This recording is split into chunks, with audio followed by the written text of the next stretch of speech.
प्रश्न स्टार्ट करते हैं, ठीक है? तो सभी को गुड इवनिंग, सभी मेंबर्स को। बेसिकली आज प्रसून का गाइडेंस सेशन है, वो आपको बताएंगे जो टॉपिक्स हमने फिफ्थ वीकली प्रैक्टिस में दिए थे उसके रिगार्डिंग। तो 4 ऐसे, 2 आर्ग्यूमेंट एंड 2 रिपोर्ट्स थे। तो प्रसून टॉपिक वाइज स्टार्ट कर लेना, जिस भी सीक्वेंस में चाहते हो डिस्कस कर लो। ऐसा कर लेंगे कि तुम पहले एक टॉपिक बता लेना, जो भी तुम्हें जैसे बताना, मुझे कुछ ऐड ऑन करने के लिए लगेगा तो मैं बाद में उसमें फिर ऐड कर दूंगा, तो वो टॉपिक कवर हो जाएगा, ठीक है? Okay sir.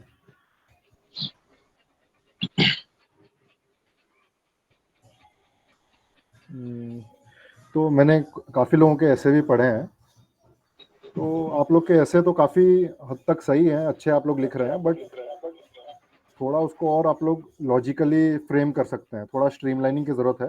बाकी नॉलेज बेस तो काफ़ी हद तक आप लोग का बन चुका है इस लेवल पे आने तक। तो मैं आपको दिखाता हूँ कि मैं कैसे थिंकिंग करता हूँ कि जब कोई ऐसे मैं लिख रहा हूँ तो कैसे करता हूँ। जैसे फर्स्ट टॉपिक है, India needs climate change resilient development model. तो पहले कि व्हाट इज़ क्लाइमेट चेंज, और इसके बारे में आपको फिर क्लाइमेट एक्सट्रीम्स भी लिखने पड़ेंगे। और आप ये सारी चीज़ों को जितना आप सब्सटैंशिएट कर पाएंगे, ये मेरे सिर्फ थिंकिंग पॉइंट्स हैं जो अभी मैं बना रहा हूँ, इसको आप जितना सब्सटैंशिएट कर पाएंगे उतना बेटर रहेगा। जैसे मैं इसमें बैंगलोर का एग्जांपल डाल सकता हूँ, बैंगलोर में जो फ्लैश फ्लड्स हो जाते हैं हर साल, बैंगलोर या मुंबई में। तो वैसे करके हम एक प्रीमाइस सेट कर सकते हैं एग्जामिनर के लिए, जिससे एग्जामिनर को पता चले कि ये बंदा समझ रहा है कि क्या है ये पूरा ऐसे, व्हाट इज इट अबाउट। तो ये एक तरीका हो सकता है। उसके बाद आप ये वाला जो पार्ट है इसका आपने आंसर कर दिया, why does India need resilient development. तो इसको आप स्मार्ट डेवलपमेंट से लिंक कर सकते हैं। फिर आपको बताना पड़ेगा ये सारी जो चीज़ें हैं वो हैं क्या एक्चुअली, तो व्हाट आर दे। ये जो हम क्लाइमेट चेंज रेजिलिएंट डेवलपमेंट की बात कर रहे हैं, इसमें आता क्या है। तो आपको फिर इसमें एग्जांपल के साथ आपको अपनी नॉलेज बतानी पड़ेगी, जैसे स्मार्ट बिल्डिंग हो गया, हीट एक्शन प्लान हो गया, क्लाइमेट स्मार्ट इंफ्रा हो गया। तो आपको ये सारी चीज़ों के बारे में फिर बताना पड़ेगा, और आपको देखना है कि हम लोग कैसे लॉजिकली आगे आगे आगे की तरफ मूव कर रहे हैं। ठीक है, तो ये स्ट्रीमलाइनिंग ज़रूरी है। अब उसका बेनिफिट हो सकता है सोशल, जैसे कि हीट एक्शन प्लान की वजह से बहुत सारे लोगों की प्रोडक्टिविटी कम हो रही है गर्मी की वजह से, तो इसका एक सोशल बेनिफिट हो सकता है। इकोनॉमिकल हो सकता है, न्यू एम्प्लॉयमेंट जनरेट होगा जब हम लोग ये सारी नई नई चीज़ें इंप्लीमेंट करेंगे, तो न्यू एम्प्लॉयमेंट जनरेट होगा, उससे और इकोनॉमी बढ़ेगी। इंटरनेशनल, इंडिया का जो है सॉफ्ट पावर बढ़ सकता है इसमें, अगर इंडिया इसमें एक लीड लेता है, क्योंकि ये काफ़ी एक इमर्जिंग चीज़ है। तो आपको एक टॉपिक को काफ़ी सारे एस्पेक्ट में खोलना है आपको, सोशल, इकोनॉमिकल, इंटरनेशनल, और भी जो आपके दिमाग में आता है आप इसको खोल सकते हैं। इसके बाद गवर्नमेंट मेजर्स, इसमें स्मार्ट सिटीज़ वाला जो प्रोजेक्ट है और एक गृहा, ये स्मार्ट बिल्डिंग का प्रोजेक्ट है। उसके बाद वे फॉरवर्ड 2-3 लाइन का, और कंक्लूजन जो कि एक ऑप्टिमिस्टिक और पॉजिटिव हो। तो ऐसे करके आपको बेसिकली स्ट्रक्चरिंग पे मैं बोल रहा हूँ कि आप लोग को स्ट्रक्चरिंग पे ध्यान देना है, क्योंकि काफ़ी कुछ तो आप लोगों के पास नॉलेज है अभी तक, तो ऐसे स्ट्रक्चर करके इसको आगे आगे बढ़ना है। कोई इसमें कुछ ऐड करना चाहेगा? प्रसून मैं ऐड कर देता हूँ। जैसे प्रसून ने सारे डायमेंशन कवर कर लिए हैं। देखो, ऐसे जो टॉपिक्स आते हैं ना, जहाँ पे India needs a climate change resilient development model, this is a very open ended question, ठीक है? बहुत ओपन एंडेड टॉपिक है। तो जैसा कि प्रसून ने बताया कि तुम्हें इसमें what, where, when, why, how, generally इसी चीजों पे बात करनी है। तो इंट्रोडक्शन में व्हाट दे देना, जैसे बताया हुआ है। कुछ चीजें बस ये दिमाग में रखनी है कि तुम्हें हर चीज को सब्सटेंशिएट करना पड़ेगा। फॉर एग्जाम्पल, जैसे प्रश्न बताया, बेंगलुरु का दे सकते हो, राजस्थान का दे सकते हो। अब क्या है कि यहाँ पे जो कन्वेंशनल मॉडल रहा है डेवलपमेंट का इंडिया में, इट्स नॉट वेरी प्लान्ड, बहुत ऑर्गेनाइज सा नहीं रहा है, ठीक है? सो एडहॉक बेसिस पे होता जा रहा है। एंड उसकी वजह से प्रॉब्लम क्या आ रही है कि जो चीजें आज से 20, 25, 30 साल पहले सफाइस कर रही थी, वो क्लाइमेट, अर्बनाइजेशन वगैरह पे इतना ध्यान नहीं देना है। इसमें तुम्हें मेनली ध्यान देना है क्लाइमेट चेंज पे, ठीक है? तो वो बहुत जरूरी है। तो so far as climate change is concern, उसकी बातों पे करना, ठीक है? जहां जहां पे तुम्हें चेंजेस दिखाई दे रहे हैं, तो हिली एरियाज में क्या क्या चेंज आ रहे हैं, वहां पे क्या दिक्कतें हैं। बाद में तुम्हारे जो प्लेन्स के एरिया है और ये बेंगलुरु, राजस्थान, इन सब की बात करते हुए कैसे करना है ये लिख देना, प्लस गवर्नमेंट क्या स्टेप्स है। तो जब इन्हीं सब बातों पे कर लोगे तो जो डायमेंशंस बताएं, दैट्स इट, कवर हो जाएगा पूरा ऐसे। इसमें आपको एग्जाम्पल देके सब्सटेंशिएट करना है, जैसे कि सर बता रहे थे, ये बहुत ज़रूरी है, क्योंकि एग्जामिनर को पता चलना चाहिए आप बात किस चीज़ के बारे में कर रहे हैं। वो एक दिन में 100 कॉपी पढ़ रहा है, अगर आप उसको एग्जाम्पल देके उसके लिए अंडरस्टैंडिंग और ईजी करेंगे, तो आपको उतना वो रिवॉर्ड करेगा आपको पेपर में। तो इस पे आपको कोई ध्यान कुछ रखना ऐड करना चाहता है तो अभी बताओ।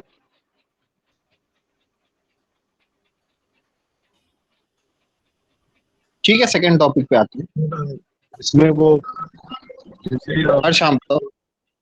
जैसे इकोनॉमिक सर्वे ने बोला था कि India can not shut its thermal power plant because 70% of coal electricity comes from thermal power plant. तो उसने बोला था कि एनर्जी डाइवर्सिफिकेशन पे काम करना चाहिए, बट हम कोल प्लांट शट नहीं कर सकते। तो ये लाइन से आप कंक्लूजन में डाल सकते हैं कि बैलेंस अप्रोच ही रख सकते हैं।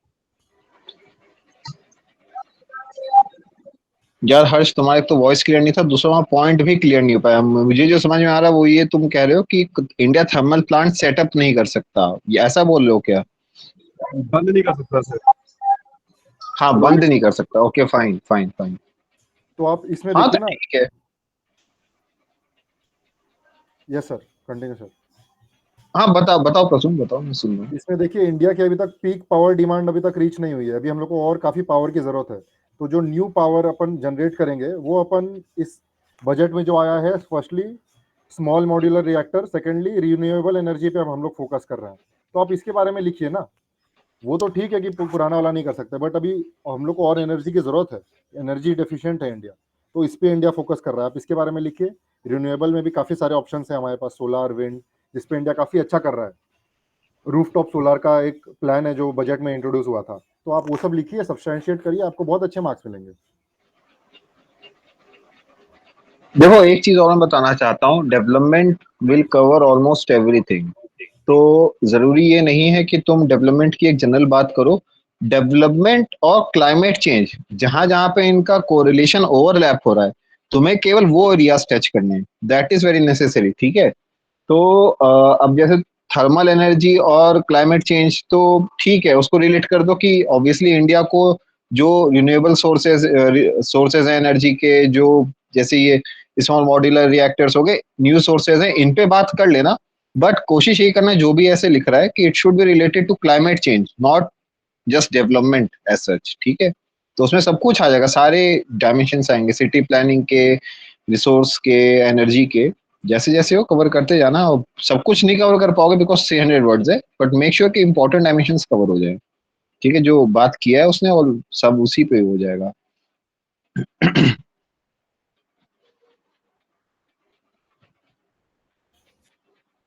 फिर हमारा सेकेंड टॉपिक जो है वो है ends do not justify means. ये काफ़ी ओपन एंडेड ऐसे क्वेश्चन आते हैं, हर साल एक या दो क्वेश्चन आते हैं ऐसे। तो इसमें मैंने काफ़ी लोगों के पेपर देखे, उसमें जो ये लिखा है,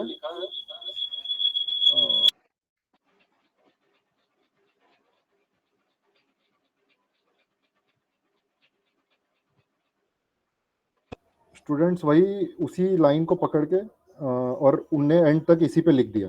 बट आप इसको थोड़ा और इसमें डाइवर्स कर सकते हैं इसको। इसमें फर्स्टली आप ब्रेक डाउन करिए कि ये बोलना क्या चाहता है क्वेश्चन। आप जब ये समझ गए तो इसमें फिर मैंने इसको दो पार्ट में ब्रेक किया।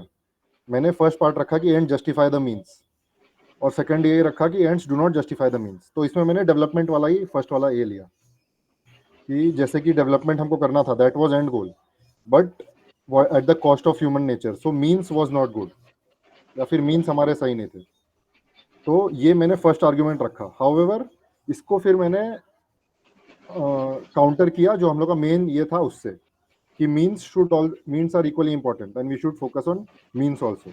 फिर इसमें सस्टेनेबल डेवलपमेंट वाला आप ऐड कर सकते हैं, and why means should be right. तो ऐसे करके आप इसको, इसकी डाइवर्स फैसेट्स एक्सप्लोर कर सकते हैं। आप जो मैंने ये थिंकिंग पॉइंट बताया, मैं सिर्फ इसी पे 300 वर्ड का एक अच्छा ऐसे लिख सकता हूँ, इसको सब्सटैंशिएट कर करके ये दोनों पॉइंट्स पे। ठीक है, मैं थोड़ा सा ऐड कर देता हूँ। जैसे बेसिक प्रीमाइस तो सब समझ गए होंगे। मैं जनरली ऐसे क्वेश्चंस को कैसे टैकल करता हूँ, देखो पॉइंट इज की ends do not justify the means, this is a philosophical topic.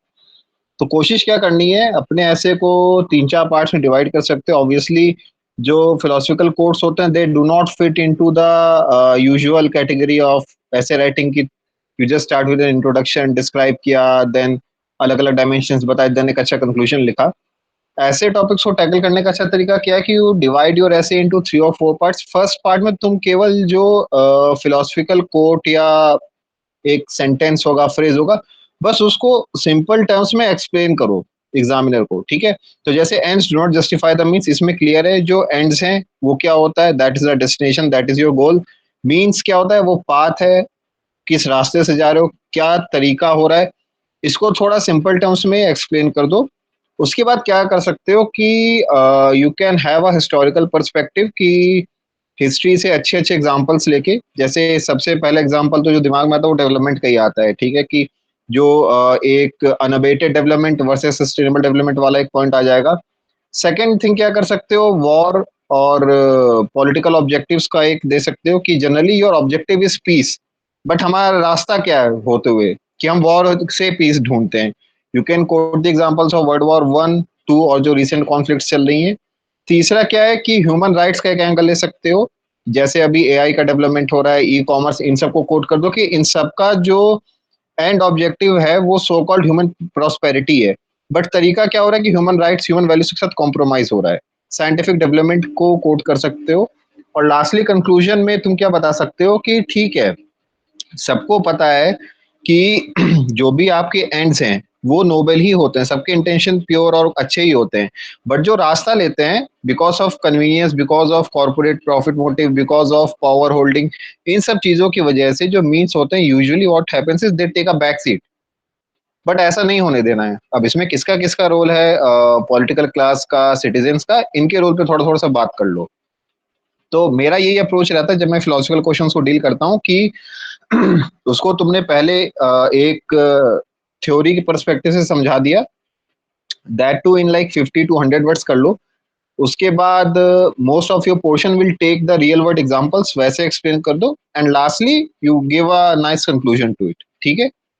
तो एक अप्रोच ये भी रख सकते हो। बाकी जैसे प्रसून ने बताया कि तुम उसका थीसिस जो है एंटीथीसिस वैसे फ्रेम करो अपने दिमाग में, and just elaborate on that, वो भी कर सकते हो, ठीक है। तो जैसे सर ने बताया, आप कोई भी अगर टॉपिक है उसको आप 3-4 हेडलाइंस में अगर आप ब्रेक कर दीजिए, तो आप उस पे उस हेडलाइन पे भी लिखते जाएंगे, तो आपका काफ़ी एक अच्छा ऐसे हो जाएगा। बस इस पे एक चीज़ का हम्म। ध्यान रखना है कि काफ़ी एक्सप्लेनेटरी रखना है। जैसे सर ने एग्जांपल्स बताए काफ़ी सारे, स्टूडेंट्स ने भी काफ़ी अच्छे-अच्छे एग्जांपल दिए थे। यहाँ पे नेताजी सुभाष चंद्र बोस का किसी ने एग्जांपल दिया था। तो ऐसे कर करके आप एग्जांपल दे दे के इमेजिनेटिव जितना अच्छा क्रिएटिव करेंगे, उतने आपको अच्छे मार्क्स मिलेंगे। इसमें काफ़ी रिवॉर्डिंग होता है ये ओपन एंडेड वाले। तो ऐसे करिए आप, जैसे सर ने बताया और जैसे मैंने बताया वैसे करके ब्रेक करते जाइए इसको, और फिर आप उस पर लिखते जाइए। तो आप अगर उस पर एक एक पैराग्राफ भी लिखेंगे तो भी आपका काफ़ी अच्छा एक कंटेंट बन जाएगा, that is creative also, diverse also, and filled with examples also. तो this is the best way to write. किसी को कुछ ऐड करना है?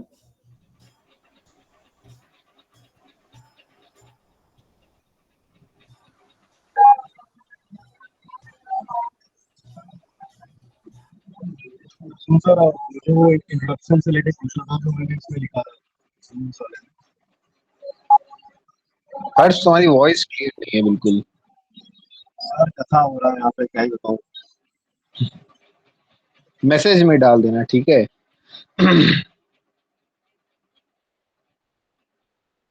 कोई कुछ और ऐड करना चाहता है तो बताओ, बिकॉज बार बार हर्षी पूछता रहता है, एंड आई वांट सबका थोड़ा थोड़ा पार्टिसिपेशन हो, ठीक है। थर्ड टॉपिक से स्टार्ट, अरुणिमा, यस बताओ। So am I audible? Yes you are. So first of all, this kind of philosophical essay जब भी आती है, मतलब conventional essays के अलावा, तो माइंड थोड़ा ब्लैंक हो जाता है फर्स्ट ऑफ ऑल। तो 2 या 3 अगर फिलोसॉफिकल क्वेश्चन मतलब ऐसे एक ही मॉडल आंसर में आ गए तो कैसे डील करें उससे? क्योंकि मैंने इस ऐसे पे जस्ट 2 ही पेज लिख पाई और नहीं आगे बढ़ पाई, तो इसे कैसे डील करें? एग्ज़ाम प्रेशर तो और भी ज़्यादा होगा अगर ऐसे क्वेश्चन्स आ गए तो। प्रसून बताना तुम पहले, फिर मैं एक बार बता देता हूँ। देखिए, इसका अप्रोच ये रहता है कि पहले तो आप समझिए क्वेश्चन क्या है। इसीलिए मैंने और सर ने दोनों ने एक चीज़ कॉमन बताई कि break down in simple words, कि ये कहना क्या चाहता है। तो आप जब ये खुद लिखेंगे तो आपको काफ़ी कुछ इसमें समझ में आएगा। उसके बाद इसको आपको ब्रेक डाउन करना है 2 या 3 एस्पेक्ट्स में। जैसे कि मैंने ये 2 एस्पेक्ट्स में ब्रेक किया कि does ends justify the means, और फिर मैंने ends do not justify the means. ऐसे करके मैंने 2 में ब्रेक किया। तो ये काफ़ी ओपन एंडेड होता है, आपको इसको देखना है कि आप इसको कैसे ब्रेक कर सकती हैं 2 या 3 पार्ट में। तो फर्स्ट स्टेप ये break down in simple words, then break down the whole topic in 2 और 3 subheads and then you write on those subheads and in the end you will see that एक अच्छा ऐसे बन चुका है, providing you have provided examples also. ये मेरा approach है इसमें। देखो अरुणिमा, जैसे तुम्हें क्या करना चाहिए, जो भी देखो तुम्हारा नॉलेज बेस तो सेम रहेगा, ठीक है, एंड तुम्हें अपने नॉलेज बेस में से ही आंसर्स या फिर जो रेलेवेंट पोर्शन है उसको ढूंढ के ही लिखना पड़ेगा। फिलोसफिकल एसेज में यही चीज है कि you do not need to come up with something new. अगर जो टॉपिक तुम्हें दिया है वो पढ़ के समझ में आ गया है तो इतना ही रिक्वायर्ड है। और फिर जो तुम्हारा पूरा एक नॉलेज बेस तुम्हारे दिमाग में, you just have to search for the relevant things, कहाँ कहाँ पे पोर्शन है जो रेलिवेंट है। जैसे ends do not justify the means, इसका मतलब क्लियर है, सबको पता है, ठीक है, कि एंड्स किसको बोलते हैं, मीन्स किसको बोलते हैं। जो हमारी अंडरस्टैंडिंग है कॉन्स्टिट्यूशनल एंड इंटरनेशनल, ठीक है, we are a liberal society. Liberal का क्या मतलब है कि हम ह्यूमन वैल्यूज को प्रायोरिटाइज करते हैं, ठीक है, लिबरल वैल्यूज को प्रायोरिटाइज करते हैं। सो हमारा जो मीन्स है वो दैट इज ह्यूमन, जो राइट्स हैं वो हमारे कॉम्प्रोमाइज नहीं होने चाहिए। तो सारे एंड्स का यही तरीका है कि without compromising on our lofty goal, मतलब जो भी हमारा राइट्स है, जो भी हमारी अंडरस्टैंडिंग ह्यूमन वैल्यूज, उन पे कॉम्प्रोमाइज किए बिना हमें एंड्स अचीव करने हैं, ठीक है, हर चीज में ऐसे ही है। और इस पे तुम बहुत सारे एग्जाम्पल ले सकते हो। फॉर एग्जाम्पल जैसे अब इंडियन पुलिस की बात करोगे तो उसमें एक example, may be you can write, may be you will not right, but point क्या है कि इन्वेस्टिगेशंस का तरीका क्या होता है कि जो भी एक्यूज्ड है उसको टॉर्चर, थर्ड डिग्री इस टाइप से करते हैं, देन उन्हीं से हम स्टेटमेंट्स लेते हैं और उसके बाद फिर कोर्ट्स में ले जाते हैं। बट तरीका क्या होना चाहिए कि जो मीन्स है ह्यूमन राइट्स को कॉम्प्रोमाइज किए बिना we should step up our investigation, हमें अपना प्रोसिक्यूशन को स्टेप अप करना है। तो I am just giving you an example जो तुम्हारे रेलेवेंट नॉलेज में है, वर्किंग नॉलेज में है। तो अब तुम्हें अपने पूरे नॉलेज बेस में से सर्च करना है कहाँ कहाँ पे you can see the examples, you can see good relevant recent examples of जहाँ पे तुम एंड्स और मीन्स का कंफ्लिक्ट देख रहे हो, और उस पोर्शन को सिलेक्ट कर करके इलेबोरेट कर दो। जो मुझे लग रहा था कि नंबर 1 डेवलपमेंट वाला क्वेश्चन आता है, नंबर 2 टेक्नोलॉजी वाला, number 3 war and peace, human rights, इन सब का हो गया, नंबर 4 पे यू कैन इवन टेक जो मैंने पुलिसिंग का एग्जांपल दिया है। अब इन सब को ही यूज करके तुम एक अच्छा ऐसे कंस्ट्रक्ट कर सकते हो। You can deal with only the philosophical, on a philosophical level, कि तुमने रियल वर्ल्ड के एग्जांपल दिए बिना ही फिलोसफिकल लेवल पे ही डील कर लिया।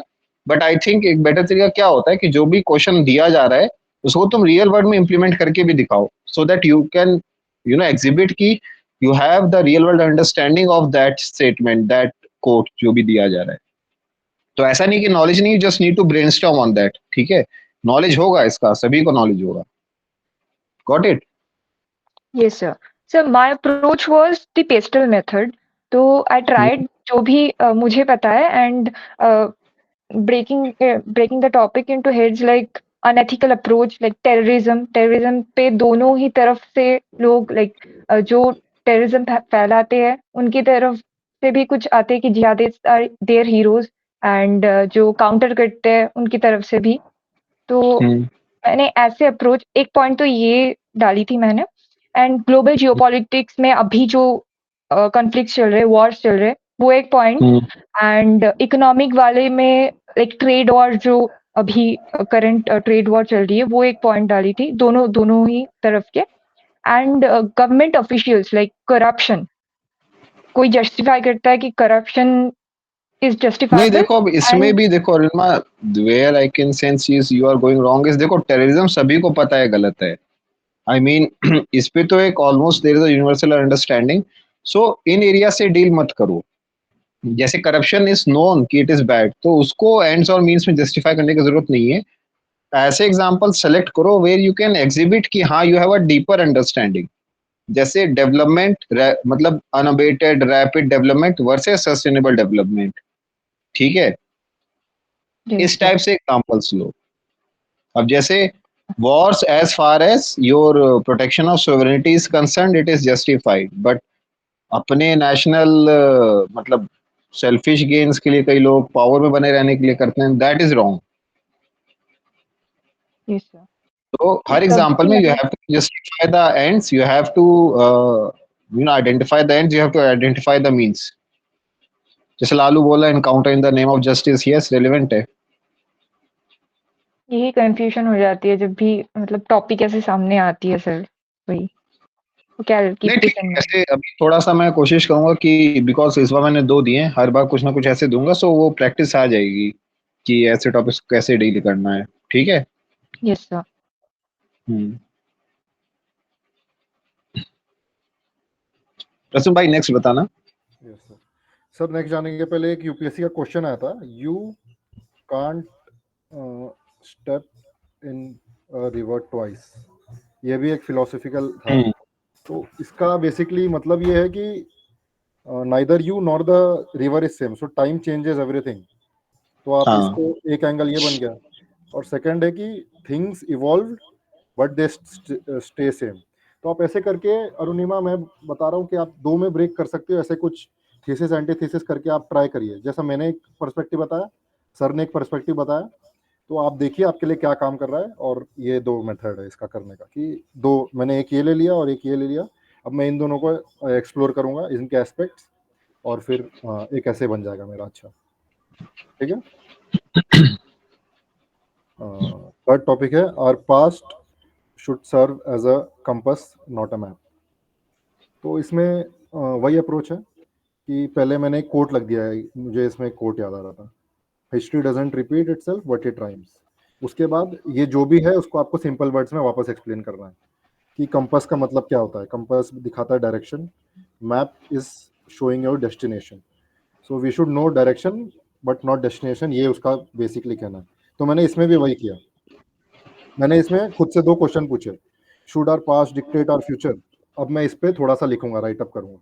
उसका सेकंड क्वेश्चन मैंने ये पूछा, should we learn from our past and create a better future. ठीक है, अब मैं इस पे लिखूंगा, विथ एग्जांपल्स भी लिखूंगा। मैं इसमें एग्जांपल अलग अलग ऐड करूंगा। तो मैं वही मतलब बता रहा हूँ कि explore more facets, ask two or more questions and give short examples to substantiate. Wandering हो सकती है ऐसे सब टॉपिक में, you have to stick to the topic, but more or less मेरा ये अप्रोच था। Sir you can add. हुँ। देखो ये जो टॉपिक है ना, our past should serve as a compass not a map, simple सा मतलब है इसका। देखो, अगर सिंपल लैंग्वेज में इसको ब्रेक डाउन कर लोगे, what it is saying is basically what you have seen in the past, it should just guide you. Compass क्या करता है? It shows you the direction. Compass तुम्हें ये नहीं बताता है कि you have reached your destination, you have to go here, वो बस तुम्हें दिखाता है सही डायरेक्शन क्या है। So your past should not serve as a map. अब मैप क्या काम करता है? मैप तुम्हें start and, map basically limit करता है तुम्हें। जो मैप जितना ड्रॉ किया है ना तुमने, उतने में ही तुम लिमिटेड हो जाओगे। So what they are trying to tell you is your past should serve as a compass. You should learn from your past. It should not serve as a map। का क्या मतलब? You should not limit yourself to just the past thing। तो इसको break down कर लो दो parts में से ऐसे को। फर्स्ट पार्ट में तुम लिखो your past should serve as a compass. तो उससे तुम्हें क्या समझ में आया है वो तुम एक्सप्लेन करो कि हमें पास्ट से लर्निंग्स लेनी चाहिए, हमें फ्यूचर का देखना चाहिए, but it should not serve as a map. It should not serve as a map because भाई हम जब पास से प्रेजेंट में आए, हमने बहुत सारी खराब प्रैक्टिसेस छोड़ी हैं। हमने बहुत सारी ऐसी रेट्रोग्रेड चीजें जो हमें होल्ड बैक कर रही थी, जो हमारी सोसाइटी में खराब थी, वो हमने छोड़ा है। Present is a development over the past. अब कई सारी चीजें ऐसे रिवाइवलिस्ट टाइप की होती है कि नहीं, प्राचीन भारत अति उत्तम था, बेस्ट था, या फिर जैसे मेक अमेरिका ग्रेट अगेन वाली चीजें चल रही कि हम पहले अच्छे थे अभी खराब है। तो इस चीज पे बात करनी है। Take lessons but do not limit yourself to the past. अब एग्जांपल्स दे सकते हो, नेशनल, इंटरनेशनल। नेशनल में बहुत सारी चीजें दे सकते हो कि हमने कहाँ पे पास से सीख के अच्छा किया, स्वच्छ भारत मिशन वगैरह का दे देना। जहाँ पे खराब चीजों का हाईलाइट करने का आएगा तो ऑब्वियसली इंडिया में सबको पता है यार क्या क्या है। डाउरी की बात कर सकते हो, सती हो गया, चाइल्ड मैरिज, कास्ट सिस्टम, जो डिस्क्रिमिनेटरी पार्ट, ये सब सब कुछ लिख सकते हो। इंटरनेशनल एग्जांपल्स दे सकते हो, जैसे अपार्थीड खत्म हुआ था साउथ अफ्रीका में, तो that you can mark as a signal कि जो डाइवर्सिटी है that was embraced as a universal goal, and diversity से एक्चुअली आउटकम्स बेटर हुए ओवर द टाइम। तो इन सब की बात कर सकते हो। Got it. और फिर जो वर्ल्ड ओवर चल रहा है, अमेरिका में जो चल रहा है उसकी बात कर लेना, इंडिया में जो चल रहा है उसकी बात कर लेना, एंड देन दोनों पार्ट्स में उनकी बात करते हुए अपना ऐसे लास्ट में लिख देना कि यस जो कोट है तुम उसके साथ अग्री करते हो, सेम थिंग कि हमें पास से लेसन्स लेते हुए एक बेटर फ्यूचर बिल्ड करना चाहिए। ठीक है, बस यही है इसमें जो मेरा अंडरस्टैंडिंग है। हर्ष ने कुछ लिखा है लंबा समय से, मैं पढ़ देता हूँ इसका। हर्षवर्धन ये कह रहा है कि इसने ऐसे अप्रोच किया है कि जो पास्ट है it served as a map but history may not replicate as it is. What will happen if we do not consider the past, repeat mistakes और slow down, innovation and arrogance वगैरह की बात की है। और एक optimum Reliance होना चाहिए पास्ट के ऊपर जिससे हम फ्यूचर में बेनिफिट्स ले सकें। ठीक है, और जो हमारे फ्रीडम स्ट्रगल से लर्निंग थी वो हमारी फंडामेंटल ड्यूटीज की वैल्यूज बनी है, एंड जो पास्ट की अच्छी चीजें हैं उसके लिए क्या मेजर्स लेने चाहिए प्रिजर्व करने के लिए, और उसके बाद कंक्लूजन। तो ठीक है अप्रोच, बट वही बात है ना कि देखो जो ऐसे का टॉपिक है उसे तो फर्स्ट ऑफ ऑल एग्री कर ही लेना कि हाँ जो पास्ट है it should just serve as a compass, it should not serve as a map. मतलब past should not dictate what your destination is going to be, बस लेसन्स लेके आगे बढ़ते रहना है सही रास्ते पे। ठीक है, किसी को कुछ और ऐड करना है इस पे बता दो यार जल्दी से।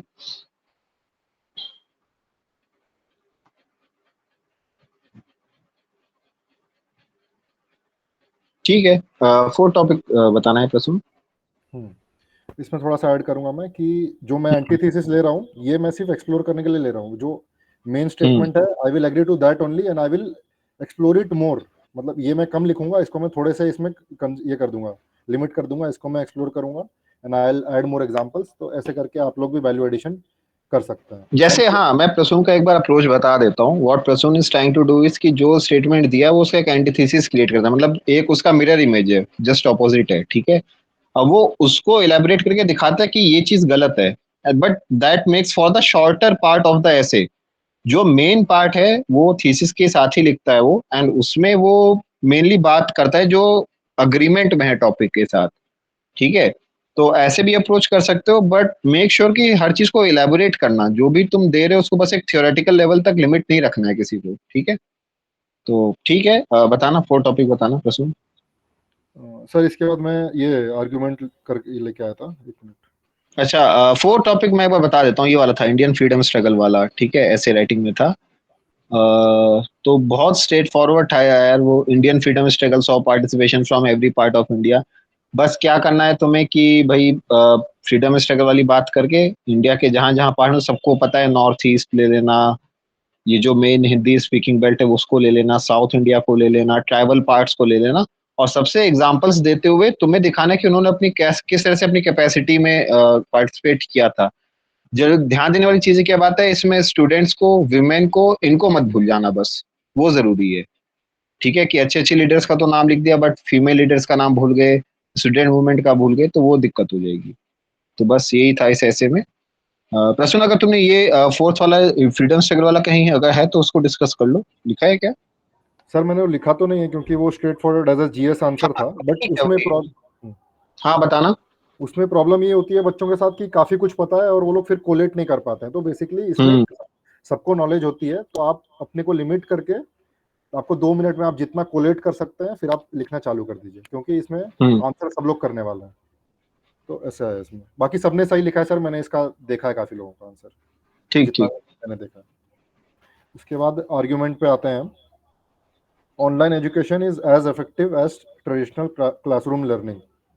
तो इसमें फर्स्टली तो मैं सबको कहना चाहूँगा कि आप टॉपिक को अच्छे से पढ़िए और समझिए कि ये क्या कहना चाहता है। ये सिर्फ online education versus offline education नहीं है, this is bit more in depth कि effective as traditional classroom learning. तो आप इसको समझिए। उसके बाद इंट्रोडक्शन, आप इंट्रोडक्शन से चालू करिए आर्ग्यूमेंट को, 2 से 3 लाइन का, on how online education has become main stream after Covid. और डेटा अगर आप दे सकते हैं तो वो काफ़ी अच्छा रहेगा। जैसे कि मैं काफ़ी कुछ डेटा ऐसे सब चीज़ों पे प्रिपेयर करके गया था, वुमेन वाले इश्यूज़ पे और ऐसे सारे इश्यूज़ पे, एजुकेशन पे। तो आप एक डेटा दे सकते हैं। इसके बाद arguments against the above statement. तो आर्ग्यूमेंट आप इसमें दे सकते हैं और इसमें जैसे कि आप मेरे आर्ग्यूमेंट पढ़ सकते हैं इसमें। पीयर लर्निंग हो गया, behaviour cognitive development, more disadvantage for poor household, as school is like a escape from poverty as well as violence. Student teacher connection is not there. Limitation of good infra. Children expose to online bullying and etcetera, data leak वगैरह पे. फिर arguments for है more demonstrative teaching through videos. Basically जब आप लिखेंगे इसमें भी तो जितने आप एग्जांपल ऐड कर सकते हैं, सब्सटैंशिएट करते हैं, दैट इज बेटर. मैं अपने सारे आर्ग्यूमेंट के पॉइंटर्स में एग्जांपल ऐड करता था जितना हो सके थ्रू वीडियोस. अभी तो मैंने शॉर्ट में किया है, बट एग्जांपल आप ऐड करने का ट्राई करते रहिए. Access to best teachers through online, examples physics वाला. Digital access to plethora of resources. Example, CBSE publishing all NCERT books for free. Quality education getting accessible throughout India at preferred time and place. Basically accessibility वाला point है. EdTech bringing self-paced course like Coursera. तो आप इसमें देखेंगे मैंने almost हर point को example से substantiate किया है, क्योंकि आप एग्जाम्पल लिखते हैं तो वैल्यू एडिशन है. वो एग्जामिनर कैन इमेजिन कि बंदा बोलना क्या चाहता है. तो लर्निंग्स इसमें यही है कि शॉर्ट रखना है, एक्सप्लेनेटरी इंट्रो देना है विद डेटा दैट. और आपको जो इंट्रो होता है वो बायस नहीं होना चाहिए. दैट शुड बी न्यूट्रल, ताकि दोनों साइड के आर्ग्यूमेंट फ्लो कर सकें उसमें. उसके बाद काफी लोगों का मैंने ये देखा आर्ग्यूमेंट में गलती कर रहे थे कि सेम पॉइंट को वो लोग कॉन में भी लिख रहे थे, प्रोज में भी लिख रहे थे. तो वो लोग क्या कर रहे थे, 5 पॉइंट इस पे लिखे फिर उन्हीं को कॉन्ट्राडिक्ट कर लिया. तो आई वुड से आपके पास पॉइंट नहीं है एकदम एक्सट्रीम केस है तभी वो करिए, वरना आप जितना डाइवर्सिफाई करके सोच सकते हैं दैट इज बेटर. आप अगर 10 डाइवर्स पॉइंट्स लिखेंगे जैसे मैंने ट्राई किया है लिखने का, तो that will fetch you much more marks. काफी लोग प्रोज में लिख रहे थे फिर उसी का कॉन्ट्राडिक्ट करते रहते, तो ये मत करिए अनलेस एक्सट्रीम केस ना हो. फिर एक शॉर्ट कंक्लूजन लिखिए, that should be balanced. Balance होना चाहिए, एक साइड का आपको ये नहीं लेना है. जैसे कि मैंने लिखा है, traditional classroom learning is foundational for early education, however online education can be pivotal later in life. तो आप ऐसे करके कंक्लूड कर सकते हैं 2-3 लाइन का, that should be balanced and दोनों साइड की बातें कर रहा है. तो ये मेरा अप्रोच है आर्ग्यूमेंट. ठीक है. ऑलमोस्ट सभी पॉइंट्स कवर कर लिए. देखो इसमें बस समझने की जरूरत क्या है कि ऑब्वियसली जो टॉपिक है that is not rubbishing online education. Topic basically क्या है कि जो ऑनलाइन एजुकेशन है is as effective as traditional classroom learning. तो obviously it is not as effective as. तो तुम्हें क्या करना है कि जब अपने पॉइंट्स बना रहे हो, जो प्रसून ने एक अच्छी बात बोली वो क्या है कि देखो अगर तुम ये लिखते हो कि online education can not provide, example दे रहा हूँ जिसने बोला था ना कि तुम लोग उसी को काउंटर कर देते हो बस उसका इन्वर्ट करके.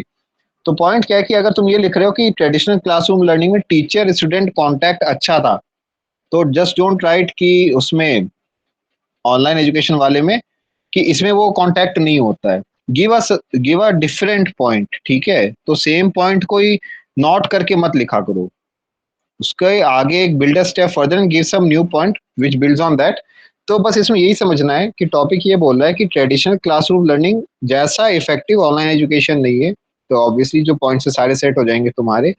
कंक्लूजन में what you can do is कि जो ट्रेडिशनल क्लासरूम लर्निंग है और ऑनलाइन एजुकेशन है, these are complementary and supplementary. जहां जहां पे गैप्स ट्रेडिशनल क्लासरूम लर्निंग छोड़ देता है वहां पे ऑनलाइन एजुकेशन से तुम कर सकते हो बहुत सारी चीजें, जैसे जो जोग्राफिकल चैलेंजेस है उनको ओवरकम कर सकते हो, जो एक्सेस टू टीचर्स वगैरह की बात की हुई है वो सब कर सकते हो. तो you can build on that. ठीक है, तो सारे points covered. I don't have much to add in this. ठीक है, बताना है प्रश्न नेक्स्ट. इसमें मैं कहना चाहूंगा कि काफी लोगों का मैंने देखा है आप लोग आर्ग्यूमेंट में कुछ एग्जांपल वगैरह नहीं ऐड कर रहे हैं, तो ऐसा क्यों है? मतलब कोई बताना चाहेगा?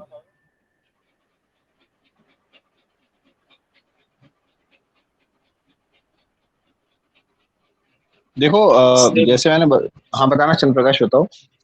सर कई बार टाइम लिमिट में सर वो मतलब कुछ पर्टिकुलर पॉइंट में एग्जाम्पल्स याद नहीं आते, तो इस वजह से काफी पॉइंट में मिस हो जाते एग्जाम्पल. जितना शॉर्ट हो सकता है आप उतना लिख सकते हो. मैंने एक जगह पे सिर्फ एग्जांपल कोर्सेरा लिखा है. आप कोर्सेरा लिखोगे वो समझ जाएगा आप क्या बोलना चाहते हो. तो आप एकदम शॉर्ट में लिखने का ट्राई करिए, ठीक है, क्योंकि ये फेच करेगा आपको मार्क्स. एक वर्ड ही तो लिखना है एक्स्ट्रा या 2-3 वर्ड, तो आप एग्जांपल करके लिख दीजिए. मैंने एक जगह सिर्फ फिजिक्स वाला लिखा है, एग्जांपल फिजिक्स वाला.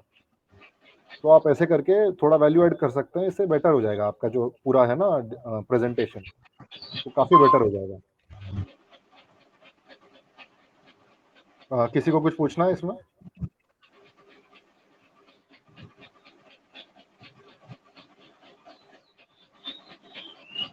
ठीक है, सेकंड टॉपिक डील करते हैं।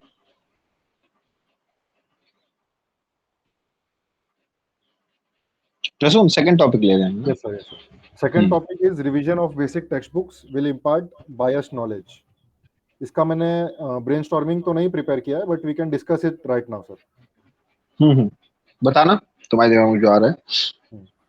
तो इसमें बेसिकली वैसे ही अप्रोच करेंगे, इंट्रोडक्शन देंगे, क्योंकि ये जो है ये टॉपिक ऐसे ही हवा से उड़ते हुए नहीं आया, इसमें कोई एक इशू है जो चल रहा है, तो आप इसका थोड़ा सा ये करेंगे। और इसमें आप लिखेंगे कि रिसेंटली ऐसे सब चेंजेस हुए and some critics say that it can impart bias in the knowledge.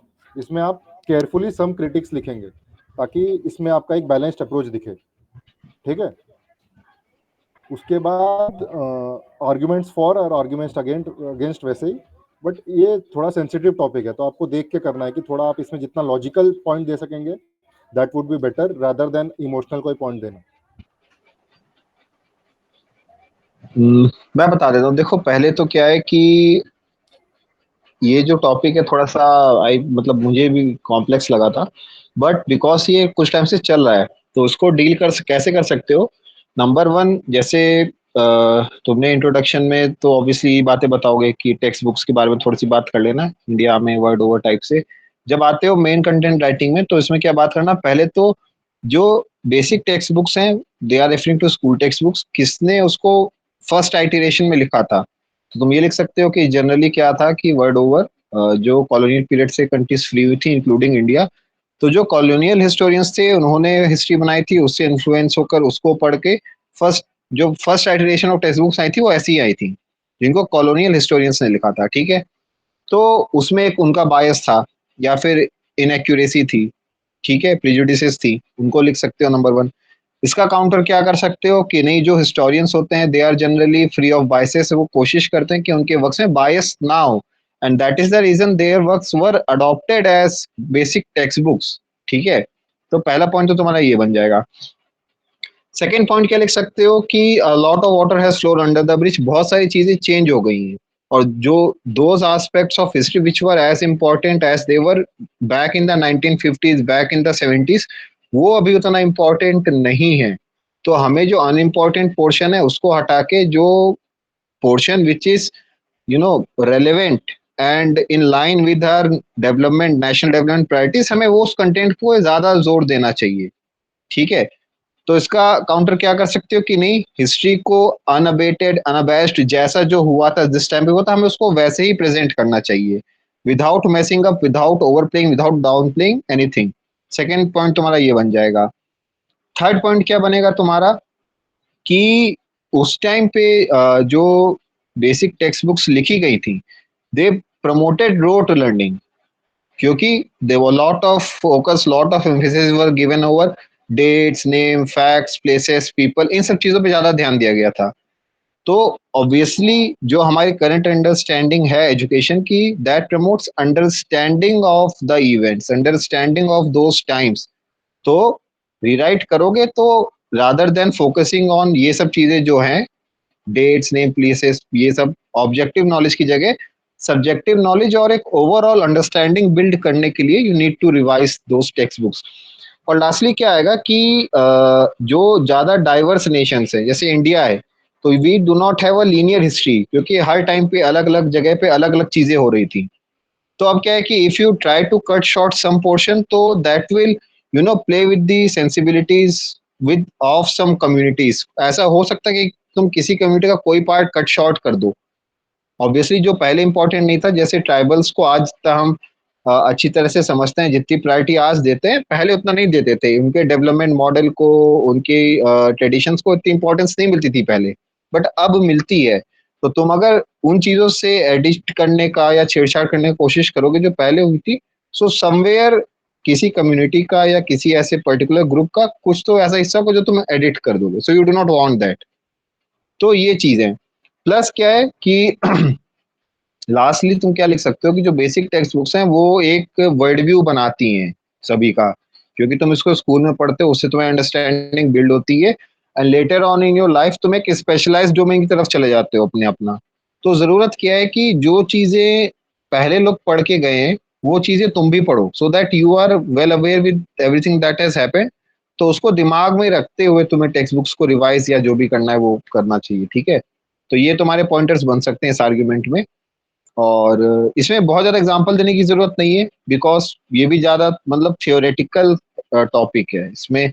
अब ऑब्वियसली तुम एग्जांपल्स कोट करके ऐसा तो नहीं बोल दोगे कि ओल्ड एनसीईआरटी अच्छी थी, new NCERT themes in Indian history तो बेकार है, उससे क्वेश्चन ही नहीं आता है पेपर वन में, तो पूरा ओल्ड एनसीईआरटी से आता है तो ये बेकार है। ऐसी कोई चीजें बात करने की जरूरत नहीं है, just stick with the theoretical aspects, ठीक है, बिकॉज एग्जाम्पल्स नहीं मिलेंगे इतने। ठीक है। और कुछ और कोई डिस्कस, जैसे रिपोर्ट राइटिंग में तो बहुत स्ट्रेट फॉरवर्ड टॉपिक्स थे यार, सिविल एविएशन में क्राइसिस सर इसमें मैं थोड़ा बताना। ऐड कर सकता हूँ, सर इसमें मैं थोड़ा ऐड कर सकता हूँ जो आर्ग्यूमेंट वाला था। फर्स्टली जो नेगेटिव चीजें हैं, जैसे कि ये थोड़ा नेगेटिव एंड कंट्रोवर्शियल टॉपिक है, तो आप इस पे इंडिया का एग्जांपल देने से आप थोड़ा ये करें, मतलब अपने को रोकें कि किसी इंडिया का एग्जांपल या फिर किसी स्टेट का एग्जांपल आप ना दें तो ज़्यादा बेहतर है। अगर आपके पास कोई इंटरनेशनल एग्जांपल है तो आप दे सकते हैं, जैसे पाकिस्तान का एग्जांपल है, they have rewritten all their history and their history starts from Mughal times. तो अगर आप ये दे सकते हैं तो ठीक है, ये नहीं देंगे तो भी चलेगा, बट नेगेटिव में आप इंडिया का सेंटर या स्टेट कहीं का एग्जाम्पल ना दें तो ज़्यादा बेहतर है। अपना हाथ इस पे आप थोड़ा रोक के चलें, ठीक है। और सर ने जैसे बताया, मैं रीआइटरेट करूंगा, इंट्रोडक्शन में अगर आप बेसिक टेक्स्ट बुक को एक्सप्लेन करें कि basic text book is something that is found by central board of education और स्टेट बोर्ड ऑफ एजुकेशन, तो आप इसे ये एक्सप्लेन करेंगे तो एग्जामिनर को पता चलेगा okay he has understood the question quite Fairlie. उसके बाद आप इसमें डायमेंशंस एक्सप्लोर कर सकते हैं, जैसे societal norms are changing, like sex education वगैरह की हम लोग को अभी जरूरत है। सेकेंडली जैसे सर ने बोला डाइवर्स हिस्ट्री, और ये सब जो प्रोज एंड कॉन जो सर ने बताया, कंक्लूजन में आप इसमें ऐड कर सकते हैं कि एक इंडिपेंडेंट कमिटी होनी चाहिए that should be free and it should have scientific approach towards writing books, because history is also changing, diverse है ना, न्यू न्यू फाइंडिंग्स हो रही हैं दिन पर दिन। तो आप इसमें अगर ये एक ऑब्जेक्टिव सॉल्यूशन देता है तो that would be a very good and it will fetch you more marks, independent committee वाला। तो आप ऐसा इसमें भी थोड़ा अपनी क्रिएटिविटी ला सकते हैं। बाकी ये क्वेश्चन काफी कंट्रोवर्शियल था, बट टफ क्वेश्चंस आ रहे हैं आजकल, लास्ट ईयर टफ क्वेश्चन आए थे, तो आप ऐसे कर सकते हैं। और एग्जांपल देख सकते हैं एनसीईआरटी का भी, एनसीईआरटी भी जो है वो इंडिपेंडेंट कमेटी ही है, चाहे कोई कितना भी बोले, that is an independent committee that takes it decision. तो आप ऐसे करके इसको कर सकते हैं। This is how you can fetch marks on difficult topics also. I would say this is a rather difficult topic. और इसमें ना जैसे जो बेसिक न्यूज़पेपर्स पढ़ते हो तो तुम्हें पता होगा कि मतलब सम सॉर्ट ऑफ रिवाइवलिज्म भी है कि ओके बीजेपी पावर में है तो they want to revitalize the Hindu part of history, ये सब मत लिखना, कोई जरूरत नहीं है। तुम्हें पता है उसको अपने पास ही रखना, इतना सुपर कॉन्ट्रोवर्शियल चीजें नहीं लिखनी, बस थ्योरेटिकल एस्पेक्ट्स में डील कर लेना, ठीक है। Yes sir. सर ये क्वेश्चन वैसे मुझसे इंटरव्यू में भी पूछा गया था कि जो अच्छा। हिस्ट्री जो रीराइट हो रही है आप इस पे क्या कहना चाहेंगे। तो मेरा आंसर यही था कि इंडिपेंडेंट कमेटी है, if they are thinking कि it is based on new evidence, if uh, something new should be taught to our students, then it is good because the community is working on scientific principles.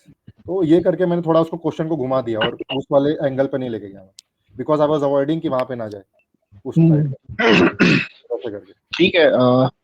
और किसी को कुछ add करना है तो बताओ यार, कुछ पूछना चाहता है जैसा।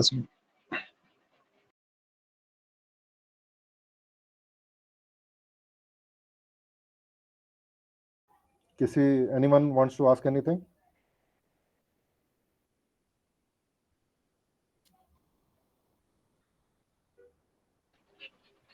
कोई कुछ और बताना या ऐड करना चाहते हो तो यार प्लीज बताओ भी।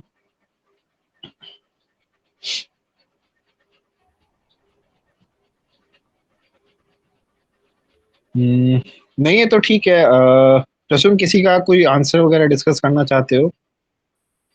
अरिनुमा कह रही है please repeat the last point, किसका, मेरा या प्रसून का, किसका? सर आप जो बता रहे थे तो लास्ट वाला point. Now I clearly don't remember कि मैं क्या बोल रहा था लास्ट में। I think something along the lines of कि मतलब मे बी कुछ कमिटी रिलेटेड होना चाहिए शायद, मे बी। इसको जब मैं अपलोड करूंगा तब देख लेना, बिकॉज मुझे भी क्लियरली याद नहीं है, ठीक है। Okay sir. हम्म। तो किसी का अगर डाउट नहीं है तो बेसिकली क्या प्रश्न, अभी किसी का कोई आंसर वगैरह डिस्कस करना चाहते हो तो कर लो। सर हर्ष से तो मैंने पर्सनली कन्वर्सेशन कर लिया था। हम्म अरुणिमा मैम का पेपर अभी चेक किया था मैंने, तो उसमें वही था कि इनका नॉलेज बेस तो काफ़ी अच्छा है। इनका जो नॉलेज वाला ऐसे था वो काफ़ी अच्छा था। फिलोसॉफिकल वाले में बेसिकली एक ही लाइन उनने पकड़ी और उसी पे वो एग्जांपल लिखते गए, फर्स्टली, सेकंडली, थर्डली, फोर्थली करके। हम्म तो आई थिंक इस सेशन के बाद वो काफ़ी हद तक सॉल्व हो गया होगा कि उनको कैसे डाइवर्सिफाई करना है। तो हाँ, हो ठीक है। गया। तो अभी क्या कोशिश करेंगे कि मे बी नेक्स्ट 2-3 डेज में एक वीसी रख के we will discuss weekly practice 4 और 3, जो मुझे अच्छा लगेगा उस टाइप से कर लेंगे। एंड एक ज्योग्राफी का मॉक टेस्ट रखना है मुझे, सो कल रख लूं क्या? सब लोग कंफर्टेबल हो? जस्ट रेज योर हैंड्स अगर कल ज्योग्राफी के टेस्ट में एवरीवन इज कंफर्टेबल। ठीक है। तो कल आफ्टरनून वही सेम टाइम पे 2 बजे हम लोग ज्योग्राफी का मॉक टेस्ट रखते हैं, ठीक है, सेकंड मॉक टेस्ट। और एक वीकली प्रैक्टिस और दूंगा मैं 6th। उसके बाद क्या करेंगे, नेक्स्ट वीक से we will have full length paper 2 practice. तो उसमें क्या होगा कि आपका ऐसे report, argument and grammar portion आ जाएगा, ठीक है। कॉम्प्रिहेंशन और प्रेसी तो ऑब्वियसली यार कैसे दूं मैं, ठीक है, बट बाकी सारे टॉपिक्स को हम कवर कर लेंगे जो टाइम में है। तो ये कोशिश करते हैं। एंड जिसको भी जैसे डाउट है अपना कोई, तो यार तय करके आया करो वीसी में, बिकॉज मेरे लिए भी सही रहता है कि एक एक्स्ट्रा माइंड रहता है मेरे पास जो आप लोग को अच्छे से बता सके चीजें, मतलब फ्रेश पर्सपेक्टिव एक। तो अगली बार ऐसे ही करते हैं, ठीक है।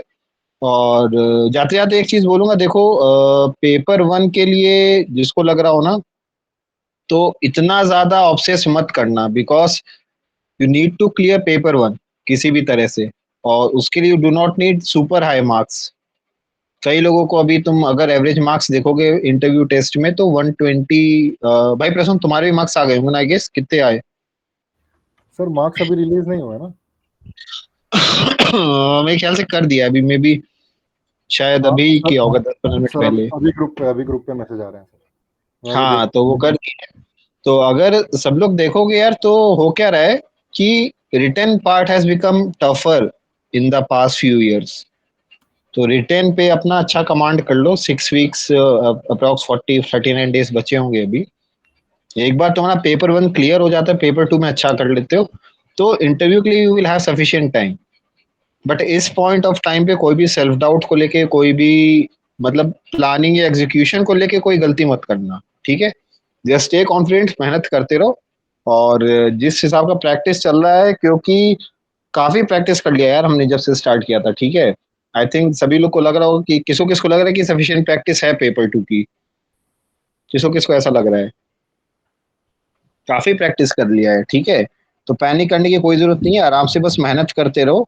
और जो रिमेनिंग टाइम है उसको अच्छा यूज करते हुए बस make sure paper 1 and paper 2 की स्ट्रेटेजी अच्छे से बनाकर एग्जीक्यूट कर लेना एग्जाम डे पे, ठीक है।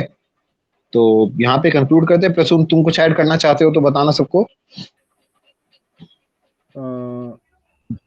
No sir, nothing from my side.